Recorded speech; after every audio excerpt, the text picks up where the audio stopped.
Mga kaibigan, natin pong pag-usapan at hinihiling ko po na kayo ay mag-participate dito, mag-react, mag-comment, kasi ito ay talagang isong pambayan.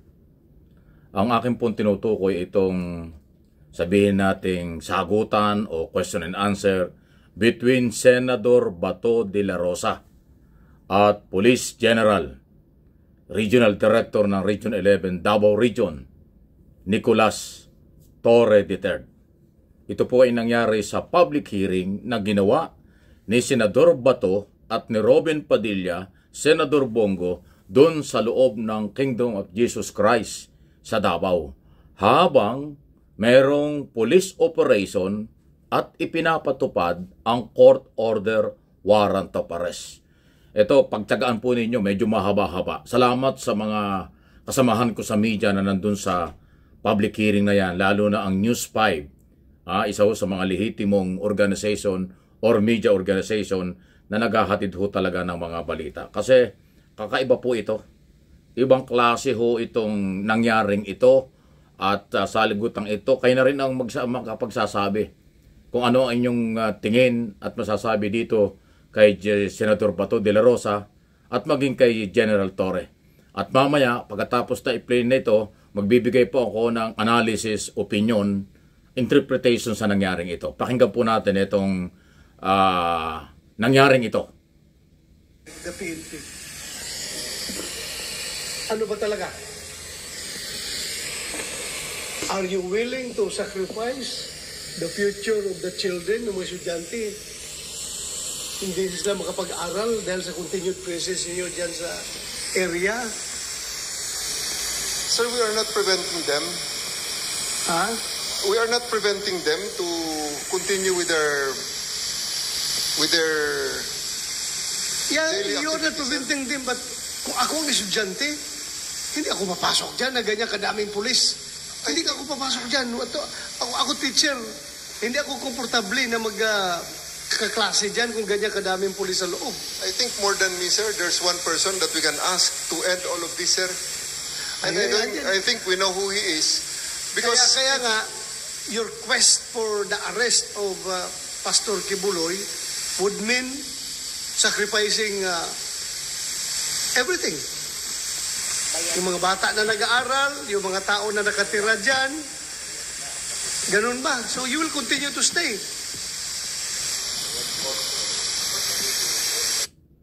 Yan o. If you are on a Sandali diet lang, or just want to eat a Sandali lang po, delicious and healthy At cake, this nag-break cake lang, spot for you. Kasi mahalaga po itong usapang ito eh. Ayan o. Hindi ba pwedeng bigyan nyo muna ng relief yung mga tao dyan to back to their normal lives? Tapos kung meron na naman kayong positive info, go ahead. Go ahead. You arrest Pastor Kibuloy kung nandyan siya sa loob. Alam mo, Nick, the way I see it right now,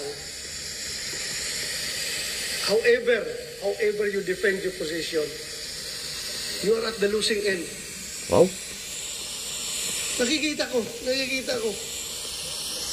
And I think, I am suggesting to you, kung talagang after 13 days of occupation of that compound, still, hindi nyo na-aresto si Pastor Kibuloy, I think, it's high time for you to make a tactical retreat. For the meantime, huwag mong gawin na rason na napasubo na kami dito, tuloy-tuluyan na namin ito, sir, dahil napasubo na kami. You're not saying that, but ako, pakiramdam ko, yan ang nangyari ngayon. Napasubo na kayo dyan, kahit hindi nyo nakikita, si Pastor Kibuloy, tuluyan na lang ninyo, ayaw na ninyong umalis. Alam mo, it's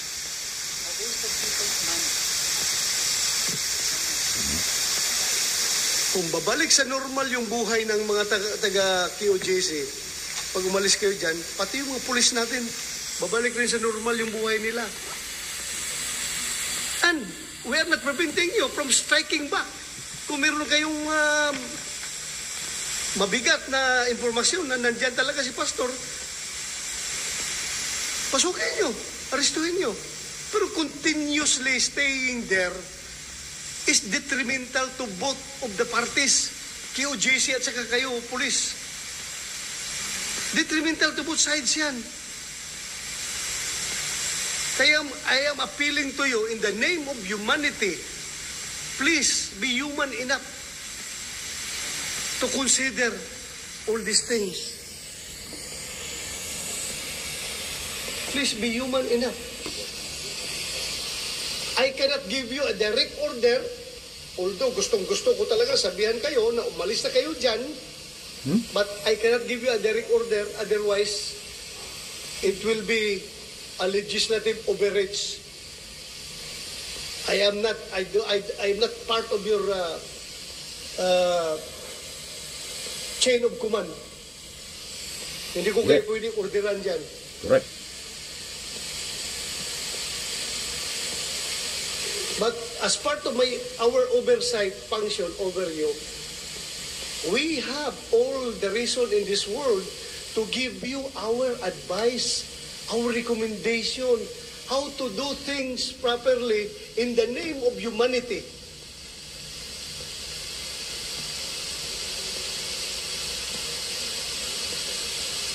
Magiging normal ang buhay nila, magiging normal ang buhay ninyo kung babalik kayo. Then kung meron naman kayong informasyon, go ahead. Nobody's stopping you. Pero yung ganyan, tuloy-tuloy na lang kayo, I am running out of reasons to explain to the people why are these policemen are still there after how many days continuously occupying because gusto nilang kalkalin lahat ng lugar. Ay,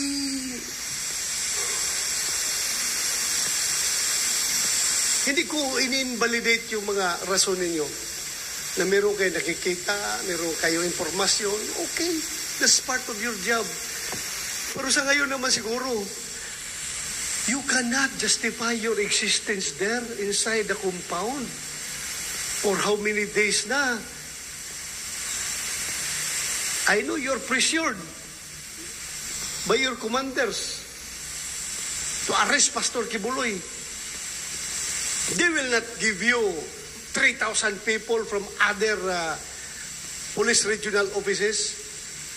They will not support you with that gargantuan number of troops just to arrest one wanted person kung walang imprimatur yan galing sa taas. Napipressure kayo. But because of that pressure, napapasubo na kayo, nahiya na kayong umatras. I am giving you the advice. As early as now, you can make your tactical retreat, however you term that, strategic retreat. You can do that. Warrant of arrest, court order yan, Senador. Pero kung sabihin mo sa akin, General Torre, that you will still continue to stay there, I don't know how to explain your continuous stay in that area, armed with warrant of arrest. After 13 days, hindi pa niyo nahuli yung hinahanap ninyo. I am running out of reasons. I am running out of justification. Laki ng problema ni Bato. I want to help you. I want to help you justify your actions. Dahil mga tao ko kayo dati. Singit lang tayo. Alam mo, Senador Bato de la Rosa, sir, kilala mo ako. Kilala rin kita. Senador ka, sir, ng Republika ng Pilipinas. Hindi ka senador ng Davao Region. Hindi ka rin senador ni Kibuloy. Hindi ka rin senador ng Kingdom of Jesus Christ. I'm trying to help you. I am trying to justify your actions, but I'm running out of justifications. Ngayon, sabihin mo, tuloy-tuloy niyo pa. Well,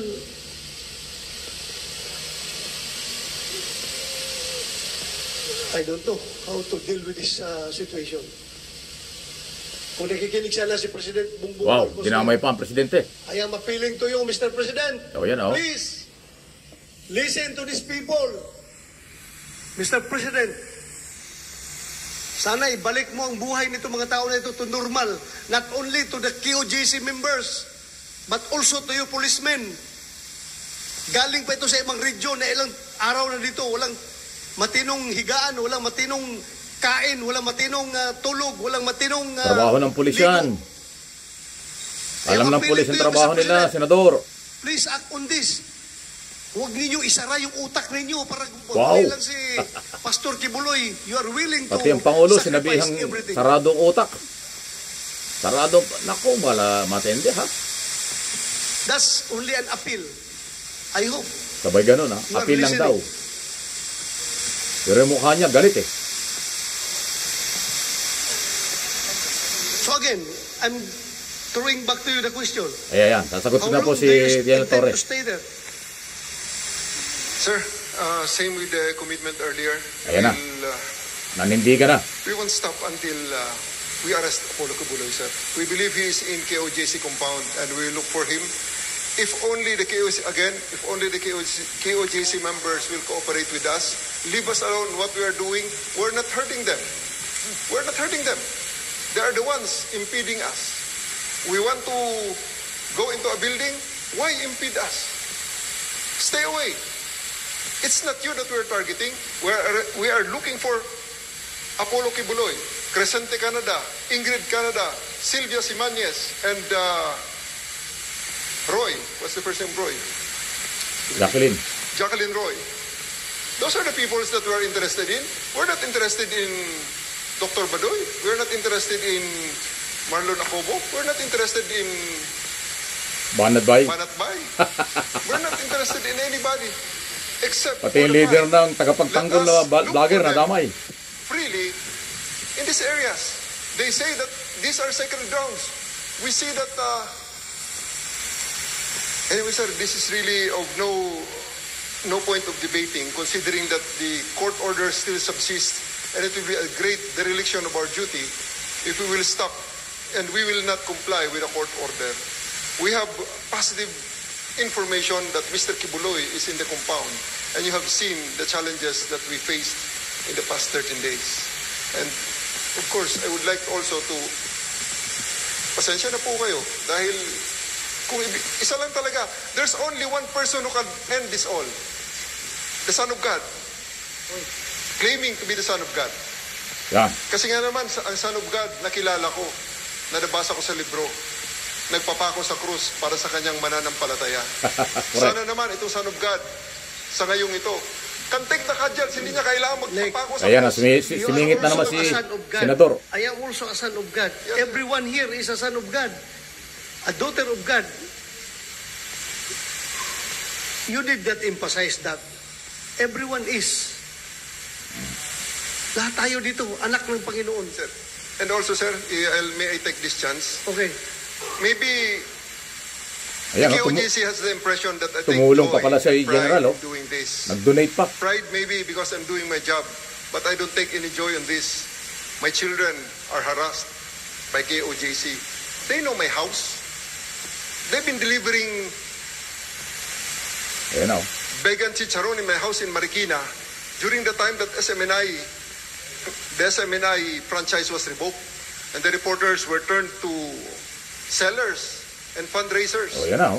of sacks and sacks of vegan chicharon. I've been buying from them. Yun, bumili pa o. I've been supporting them. They're my friends. So, trabaho lang talaga. I don't take joy in this job, sir. It's just because I took the oath that I'm doing this to the end. Ayun. Yun ang matindi. Dahil sa kanya sinumpaan tungkulin, tatapusin niya at gagawin niya hanggang sa huli.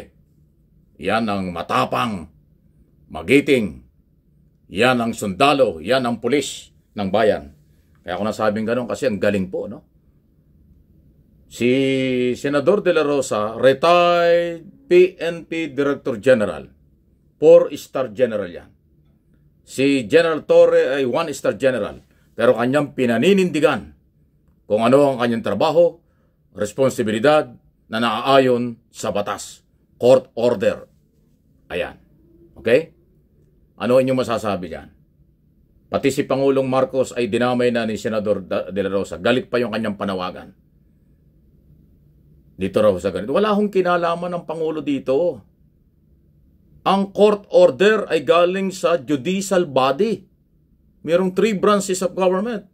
Executive Department, Legislator, both Congress and Senate, at ang judicial body. Yun sa court po yan. Lower court hanggang sa higher court. The Korte Suprema. Ang isa ho sa napansin ko dito, galit si De La Rosa sa nangyayari, nanawagan sa mga pulis at kay Pangulong Marcos na i-pull out daw itong mga pulis. Diba? Yun ang sinasabi niya. Pero kahit minsan, dito sa sinasabing ito, na kanyang hearing na ito, hindi siya nanawagan kay Kibuloy na sumuko at irespeto ang batas o court order. Alam mo, Senador De La Rosa, kaya ang tingin ng taong bayan, bias na bias ka. Kaya nga sabi ko kanina, paalaala ko lang, Senador ka ng Republika ng Pilipinas, hindi ka senador ng Davao lang, hindi ka senador ni Kibuloy at ng Kingdom of Jesus Christ. Dapat nanawagan ka rin kay Kibuloy na sumuko. Huwag magtago, huwag maging pugante, harapin ang kaso na ngayon ay nasa korte, wala sa Office of the President. Mr. Former PNP Chief Senador De La Rosa, sir. Mukhang nadadala ka ng emosyon, nadadala ka ng siguro epektado ka sa crowd ng Kingdom of Jesus Christ kasi pumasok ka sa kanilang compound. Siyempre, majority ng tao dyan, galit kay Torre, galit sa pulis, galit sa gobyerno. Baka nadala ka doon. Nakalimutan mo, senador ka ng Republika, ay delikado. Senador, paalaala lang po, ulitin ko sinabi ko kanina, kaibigan kita, kilala mo ako, kilala kita. Re-electionist senador ka. Nangangailangan ka ng boto mula sa taong bayan para makabalik ka sa Senado ngayong pagpasok ng bagong taon dahil meron tayong eleksyon. Kung ganyan ang style mo, paano ka susuportahan? Sa palagay mo, Senador, tutulungan ka ng taong bayan? Ng mga matitinong Pilipino? Ng majority ng Pilipino? Sa buong mundo, hindi lang sa Pilipinas? Pati mga overseas Filipino workers na voters, sa iyong ginagawang yan? Nako, duda ako dyan. Dahil ako naniniwala at paninindigan ko yan. Majority ng mga Pilipino na sumusunod at naniniwala kay General Torre. Naniniwala sa court order. Naniniwalang dapat si Kibuloy sumurrender or mahuli sa lalong madaling panahon. Sobra-sobra na. Enough na ang kanyang pagtatago. Mr. Senator. So, believe ako kay General Torre. Nanindigan siya. Sabi niya, gagawin ko ang trabaho ko. Ang aking sinumpang tungkulin hanggang sa huli. Hanggang hindi na huhuli si Kibuloy. Ang kanyang paniniwala, nandyan sa compound. Kaya hindi nila mahuli ngayon dahil lagi silang hinaharangan ng mga member ni Kibuloy sa loob ng compound kapag sila merong malalaking operation. Yan ang general. Yan ang General Torre. May balls na general. May balls na PNP. Yan ang karapat-dapat na pulis sa aking pong opinion, analysis sa isong ito. Tingin ko po rito, mas tama si Torre kaysa kay senador dapat ng Republika ng Pilipinas. Tama si Torre dahil sumusunod sa court order. Kayo po, malaya po kayong makapagbigay din ng opinion, analysis at reaksyon sa bagay na ito. Dito po sa aking mga channel. Please like, subscribe and follow doon sa hindi pa sa Mike Abby Opinions dito sa channel na ito at MA Pinoy TV.